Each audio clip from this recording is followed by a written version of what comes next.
Oui, tout à fait. Ça, c'était pas prévu. Mais à part Chris aussi, nous avons encore deux autres grands, que ce soit Mike ou Diakité. Malheureusement, ils n'étaient pas à leur niveau. Et Mike était un peu aussi... Diakité était essoufflé. On l'a abreuvé de ballons à plusieurs reprises. Malheureusement, des balles qu'il a pas pu mettre. Et ça nous a posé énormément de problèmes. Parce que pour prendre des tirs faciles, il faut aussi s'imposer à l'intérieur. Ce que nous n'avons pas fait aujourd'hui. Ça fait trop mal au cœur. Ça fait trop mal au cœur parce que en regardant les stats, nous avons presque dominé à tous les niveaux. Au niveau des rebonds, au niveau des assists, au niveau des interceptions. Malheureusement, en fin temps, nous avons manqué un peu de lucidité en faisant deux pertes de balles qui nous a coûté extrêmement cher, malgré tout cela. Et ces pertes de balles,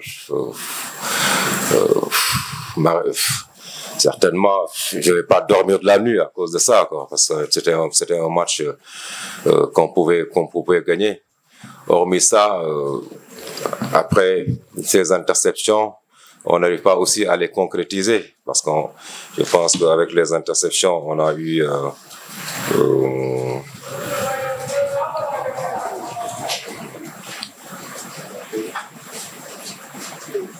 13 interceptions qu'on n'a pas pu concrétiser.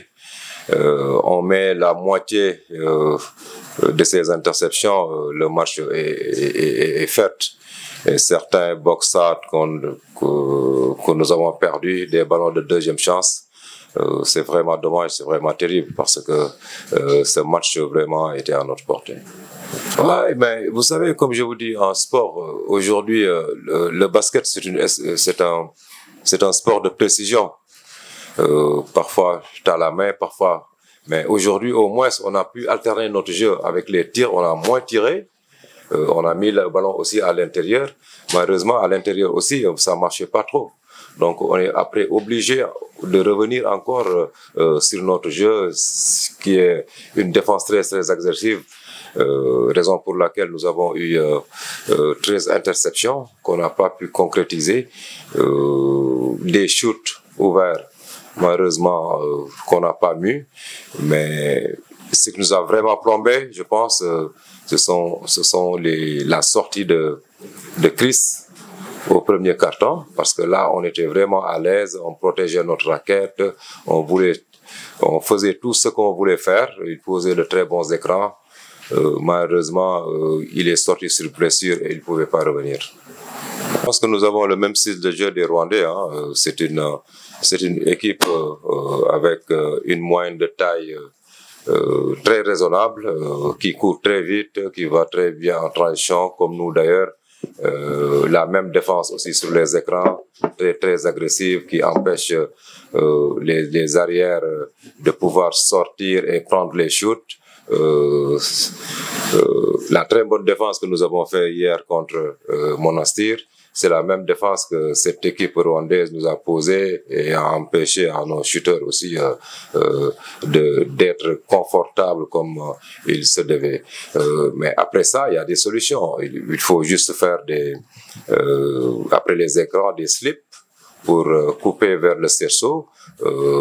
Ce qu'on a fait de temps en temps, mais à la fin, on ratait beaucoup de paniers faciles à l'intérieur. Il fallait juste régler ce truc pour pouvoir vraiment aller encore à un niveau supérieur. Malheureusement, on n'a jamais pu le faire durant tout le match. Je disais à mes joueurs, même avec 5 défaites, je vais me réveiller encore à 8 heures pour préparer le prochain match et essayer de le gagner. C'est ma mentalité, c'est ma façon de faire. Parfois on gagne, parfois on perd. On est en compétition. Il faut pas aussi baisser les bras. Il faut avoir un mental très très fort pour pouvoir finir la compétition comme il se doit. Parce que jusqu'à présent, notre avenir dépend que de nous. On ne dépend de personne. Maintenant, c'est à nous de mettre les bouchées doubles, parce que cette situation n'était pas prévue, pour pouvoir vraiment se qualifier au Final 8.